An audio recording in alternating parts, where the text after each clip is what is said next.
Hello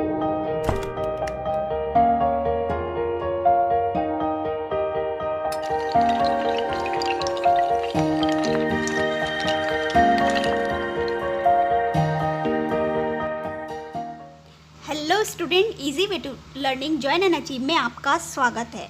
और आज मैं डिस्कस कर रही हूँ पब्लिक फाइनेंस यानी कि इकोनॉमिक्स का एक लेसन है पब्लिक फाइनेंस, जिसमें हम करारोपण से संबंधित महत्वपूर्ण प्रश्न यानी कि कर से संबंधित, टैक्स से संबंधित जितने भी आपके प्रीवियस ईयर्स के एग्ज़ाम पेपर में क्वेश्चंस आए हैं उससे रिलेटेड ये मैं एमसीक्यू सीरीज़ लेकर आई हूँ, जिसमें हम तैयारी कर रहे हैं पीजीटी इकोनॉमिक्स की, टीजीटी इकोनॉमिक्स और जीआईसी लेक्चरर इकोनॉमिक्स से यानी कि सब्जेक्ट इकोनॉमिक्स से रिलेटेड जितनी भी आप कंपटीशन की प्रिपरेशन कर रहे हैं स्टूडेंट, उससे रिलेटेड ये सारी सीरीज़ मैं आपके लिए लेकर आई हूँ। टॉपिक्स वाइज है यानी कि लेसन वाइज है स्टूडेंट, और ये महत्वपूर्ण है क्योंकि मैंने ये जो सीरीज़ बनाई है ये प्रीवियस ईयर्स के जितने भी क्वेश्चंस हैं स्टूडेंट जो कि आपके प्रीवियस ईयर्स में आए हैं उनसे रिलेटेड ये सीरीज़ है।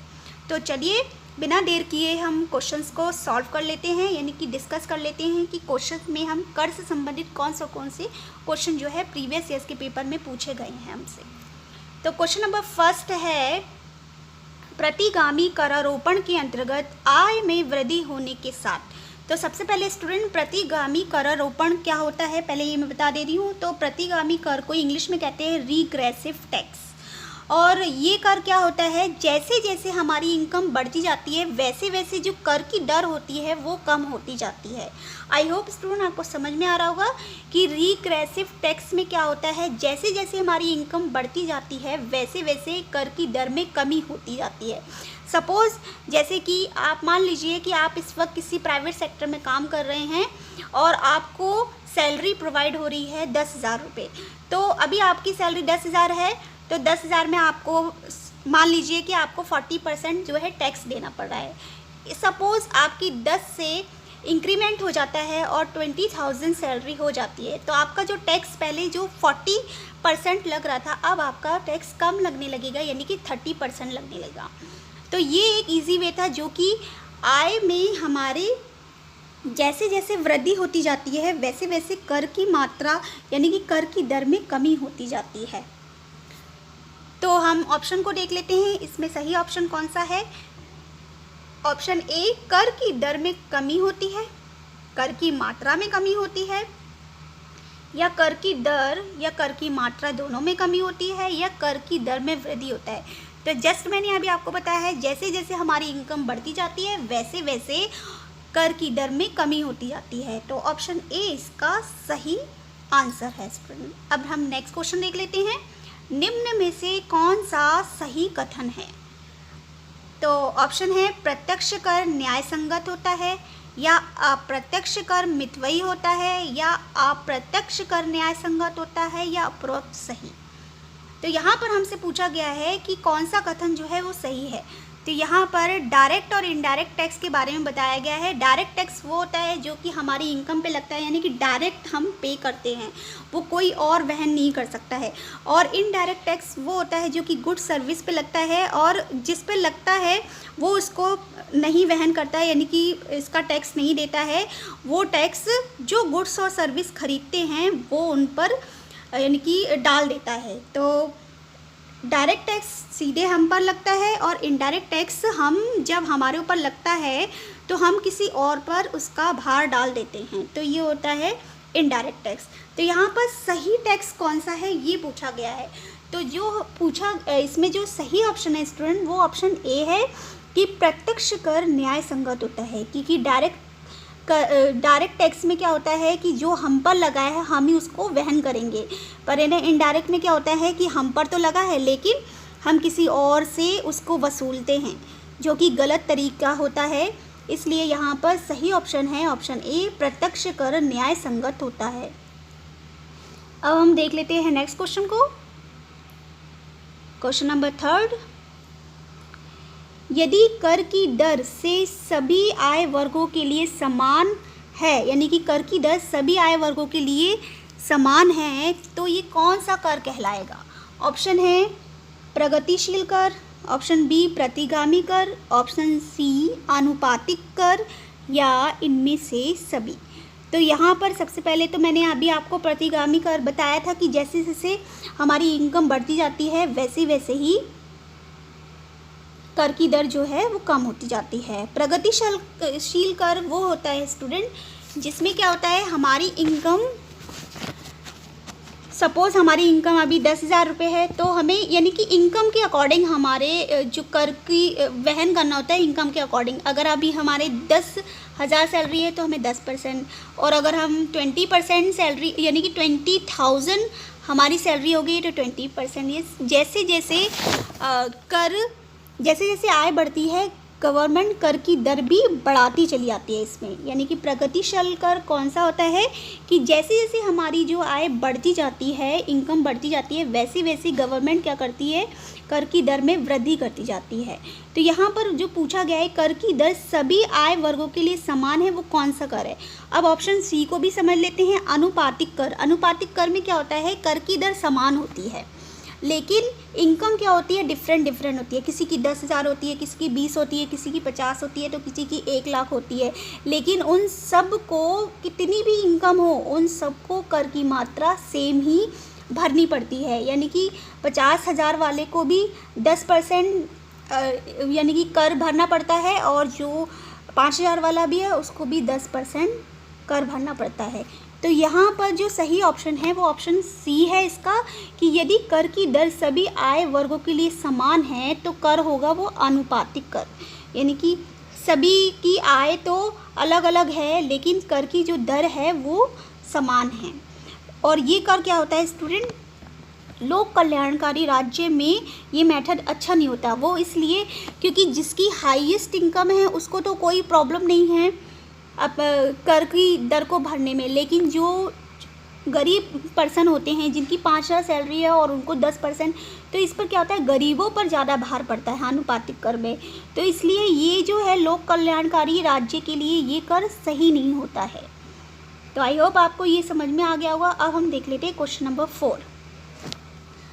सामान्यतः करारोपण में समानता के सिद्धांत को किसके द्वारा संतुष्ट माना गया है। तो यहाँ पर हम ऑप्शन देख लेते हैं। पहले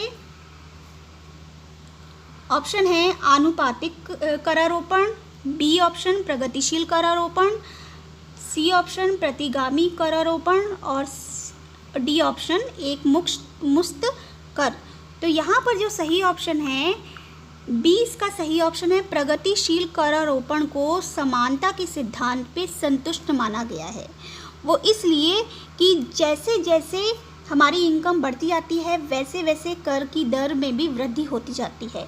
तो एक तरह से एडम स्मिथ ने इस कर को सर्वश्रेष्ठ माना था, और जे.एस. मिल ने अपनी पुस्तक द प्रिंसिपल में इसकी विवेचना की थी। यानी कि इसका जो है विस्तृत व्याख्या दी थी कि प्रगतिशील कर ही जो है एक देश पे सही होता है, कि जैसे जैसे इनकम हमारी बढ़ती जाती है वैसे वैसे कर की दर भी बढ़ती जाती है। तो यहाँ पर समानता के सिद्धांत में प्रगतिशील करारोपण को यानी कि प्रोग्रेसिव करारोपण टैक्स को सही माना गया है, संतुष्ट माना गया है। अब हम देख लेते हैं नेक्स्ट क्वेश्चन नंबर 5। जिस कर का दबाव भार एक ही व्यक्ति पे पड़े उसे क्या कहते हैं। तो ये स्टूडेंट अभी जस्ट मैंने आपको थोड़ी देर पहले समझाया था कि जिस कर का दबाव और भार एक ही व्यक्ति पर पड़े, वो किसी और पर ट्रांसफ़र ना कर पाए, तो वो कहलाता है डायरेक्ट टैक्स। तो ऑप्शन ए जो है प्रत्यक्ष कर जो है इसका सही है, कि इसमें क्या होता है, डायरेक्ट टैक्स में इनकम पर, अगर हमारी इनकम पर कोई टैक्स लग रहा है तो वो टैक्स हम ही पे कर सकते हैं, कोई और पे नहीं कर सकता है। तो जिस कर का दबाव और भार एक ही व्यक्ति पर पड़े तो वो कहलाता है प्रत्यक्ष कर। तो चलिए स्टूडेंट अब हम नेक्स्ट क्वेश्चन को देख लेते हैं, क्वेश्चन नंबर 6 को। तो क्वेश्चन नंबर 6 में पूछा गया है हमसे मूल्य वर्धित कर स्वरूप है, यानी कि मूल्य वर्धित कर क्या होता है, वैट मतलब वैल्यू एडेड टैक्स, जिसमें ये मूल्य वर्धित जो कर लगाया जाता है वो वस्तु और सेवाओं पे लगाया जाता है, यानी कि गुड एंड सर्विस पे लगाया जाता है। तो जो वस्तु का उत्पादन किया जाता है और उस वस्तु के उत्पादन में जितनी भी चीज़ों का यूज़ किया जाता है, जितने भी हम प्रोडक्ट्स यूज़ करते हैं, उन सब पर स्तर बाय स्तर जो वैल्यू को ऐड किया जाता है वो मूल्य वर्धित कर होता है। तो यहाँ पर ऑप्शन में दे रखा है ऑप्शन ए विशिष्ट तथा प्रत्यक्ष कर, विशेष तथा अप्रत्यक्ष कर, या मूल्य अनुसार या प्रत्यक्ष कर, या मूल्य अनुसार अप्रत्यक्ष कर। तो यहाँ पर जो ये बोला गया है विशिष्ट तथा स्पेशल या डायरेक्ट टैक्स, या फिर कीमत जो कि कीमत के अनुसार लगाया जाता है, या फिर इनडायरेक्ट टैक्स। तो ये पहले मैं समझा दे रही हूँ, ये एक ऐसा मेथड है स्टूडेंट की जिसमें प्रत्येक स्तर पर वैल्यू को ऐड किया जाता है, और वैल्यू को ऐड करके लास्ट में जो कर की दर होती है उसको ऐड किया जाता है। तो इस कर प्रणाली को ही वैल्यू एडिड सर्विस टैक्स कहते हैं, ठीक है। और ये जो भारत में है 1976 में अप्रत्यक्ष करारोपण जांच समिति झांक कमेटी ने वैट को सबसे अच्छा माना था, और भारत में ये जो टैक्स लगाया गया था 1 अप्रैल 2005 से 22 राज्यों एवं 5 केंद्र शासित प्रदेशों में लागू किया गया था स्टूडेंट। तो इसका सही ऑप्शन जो है, पहले ऑप्शन मैंने पढ़ दिए हैं, तो सही ऑप्शन डी है, मूल्य अनुसार तथा अप्रत्यक्ष कर। मूल्य अनुसार, इसमें मूल्य वर्धित कर है, तो जो कि लास्ट में हम वैल्यू को ऐड करते हैं उस कीमत के अकॉर्डिंग ये इनडायरेक्ट टैक्स होता है, बिकॉज ये गुड्स और सर्विस पे लगाया जाता है, और गुड और सर्विस पे जो लगाया जाता है वो इनडायरेक्ट टैक्स लगाया जाता है, क्योंकि जो जिस पर ये टैक्स लगता है, यानी कि जिस पर ये टैक्स लग रहा है वो अपनी वस्तु को बेचकर किसी और पर इसका भार ट्रांसफ़र कर देता है, इसलिए इसे इनडायरेक्ट टैक्स कहते हैं। तो मूल्य वर्धित कर का जो स्वरूप होता है वो होता है मूल्य अनुसार तथा अप्रत्यक्ष कर, यानी कि इनडायरेक्ट कर, और कीमत का जो वैल्यू का जो ऐड किया जाता है उसको हम मूल्य वर्धित कर स्वरूप कहते हैं। अब हम देख लेते हैं नेक्स्ट क्वेश्चन को, क्वेश्चन नंबर 7 को।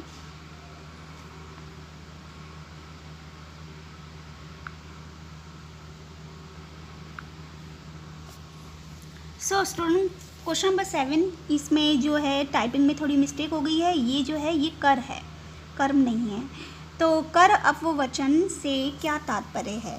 तो कर अपवचन को कहते हैं जो कि गैर कानूनी तरीके से लगाया जाता है, यानी कि एक ये गलत मेथड होता है जो कि इसमें इसका मीनिंग गलत मेथड द्वारा कर का वहन करना। तो यहाँ पर ऑप्शन जो दे रखे हैं, ऑप्शन ए गैर कानूनी तरीके से कर का भुगतान ना करने की कोशिश, या बचत के माध्यम से कर को बचाने की कोशिश, या कानूनी तरीके से कर को भुगतान से बचाने की कोशिश। तो यहाँ पर जो कर लगाया जाता है तो लोग बचते हैं, तो वो क्या करते हैं, गैर कानूनी, ऑप्शन ए इसका सही है वैसे, गैर कानूनी तरीके से कर को भुगतान ना करने की कोशिश करते हैं इसमें वो। और वो क्या करते हैं कि बहुत से ऐसे प्रोसेस करते हैं, अपनी इनकम नहीं बताते हैं, वैधानिक जो तरीका होता है उसको ना करके वो भुगतान नहीं करना चाहते हैं, इसलिए वो बहुत से अपना जो इनकम का रिटर्न दाखिल नहीं करते हैं, और वो गलत तरीका बताते हैं अपनी इनकम का कि हमारी जो इनकम है या फिर कोई भी मेथड है तो वो हमारी कम है और हम इतना कर वहन नहीं कर सकते। तो गैर कानूनी तरीक़ों से कर को भुगतान न करने की कोशिश कर अपवचन कहलाता है स्टूडेंट। तो चलिए स्टूडेंट, हम नेक्स्ट क्वेश्चन को देख लेते हैं। क्वेश्चन नंबर 8, वस्तु कर निम्नलिखित में से किससे संबंधित है? पहले तो मैं बता देती हूँ, वस्तु कर को इंग्लिश में कहते हैं जीएसटी, यानी कि गुड्स एंड सर्विस टैक्स। तो इसमें ऑप्शन दे रखे हैं, ऑप्शन ए सीमा शुल्क तथा उत्पाद शुल्क, या सीमा शुल्क बिक्री कर, या उत्पाद शुल्क बिक्री कर, या उत्पाद शुल्क सेवा कर। जो जीएसटी है वो वस्तुओं पर लगाई जाती है, तो यहाँ पर जो है ऑप्शन सी इसका सही है, उत्पाद शुल्क, यानी कि प्रोडक्ट पर लगाया गया शुल्क, और बिक्री कर जो कि हम जो भी गुड्स और सर्विस यानी कि गुड्स को बेचते हैं उसका बिक्री कर। तो ये जो संबंधित होता है वस्तु कर से होता है, उत्पाद शुल्क और बिक्री कर जो होता है वो वस्तु कर से संबंधित है, यानी कि जीएसटी से संबंधित है। अब हम देख लेते हैं नेक्स्ट क्वेश्चन को, क्वेश्चन नंबर 9, स्वास्थ्य और शिक्षा है। क्वेश्चन नंबर 9 में पूछा गया है स्वास्थ्य और शिक्षा है, यानी कि निजी वस्तुएं हैं, यानी कि पब्लिक गुड, यानी कि प्राइवेट गुड्स, सार्वजनिक वस्तुएं यानी कि पब्लिक, और मिश्रित यानी कि मिक्सिंग, और स्थानीय ये टाइपिंग में थोड़ी सी मिस्टेक है, स्थानीय वस्तुएं। तो यहाँ पर स्वास्थ्य और शिक्षा जो होती है वो होती है स्टूडेंट, इसका सही ऑप्शन है ऑप्शन सी मिश्रित वस्तुएं। वो इसलिए क्योंकि यहाँ पर क्या होता है, ये स्वास्थ्य और शिक्षा प्राइवेट और पब्लिक दोनों से मिलकर उत्पन्न होती है। बिकॉज कुछ प्राइवेट सेक्टर होते हैं जो कि स्वास्थ्य और शिक्षा से रिलेटेड होते हैं, और कुछ सार्वजनिक होती है जो कि गवर्नमेंट द्वारा बनाए जाते हैं। तो ये जो ऐसी वस्तुएं होती हैं वो कहलाती है मिश्रित वस्तुएं। जैसे और भी ऐसी वस्तुएं हैं स्टूडेंट, ये भी मैं बता दे रही हूँ, जैसे कि मिड डे मील योजना, शिक्षा, चिकित्सा, आवास आदि की व्यवस्था करना, इसमें मेरिट यानी कि मिश्रित वस्तुएं कहलाती हैं। और 12वें वित्त आयोग सी रंगराजन की रिपोर्ट में शिक्षा तथा स्वास्थ्य को जुड़वा मेरिट वस्तु के रूप में लिया गया है, यानी कि इसको जुड़वा यानी कि मिश्रित वस्तुओं के रूप में लिया गया है, और स्वास्थ्य और शिक्षा है मिश्रित। अब हम देख लेते हैं क्वेश्चन नंबर 10 को। किसी कर का अंतिम आरामदायक स्थान क्या है? ऑप्शन ए करापात, ऑप्शन बी कराघात, ऑप्शन सी कर विवर्तन, या इनमें से कोई नहीं। तो ऑप्शन ए इसका सही है, करापात। किसी कर का अंतिम आरामदायक स्थान जो होता है वो करापात होता है। करापात क्या कहते हैं?